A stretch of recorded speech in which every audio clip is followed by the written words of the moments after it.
Hello, in this tutorial I will show you how you can fix "sorry something went wrong" for solutions. Please visit error. Now first, what you need to do is you want to click on this arrow here at the very bottom right, and then you want to exit the Steam. Just right click on Steam and then click on exit Steam. After that, what you need to do next is in the search here at the bottom, very bottom, click on the search and then search for Steam. Now after you search for Steam, you want to right click on Steam and then click on open file location. Now after that, you want to right click on Steam and then click on show more options and then click on properties. And what you need to do, you want to click on compatibility, and then you want to click on this run this program in compatibility mode for Windows 8, and make sure you disable full screen optimization and click on run this program as administrator.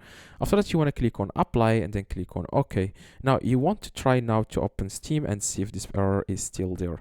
If this doesn't work, what you need to do is to wait 24 hours, because this happened to everyone, and you just need to wait 24 hours and then you will be fine, and then you will open Steam without any problem.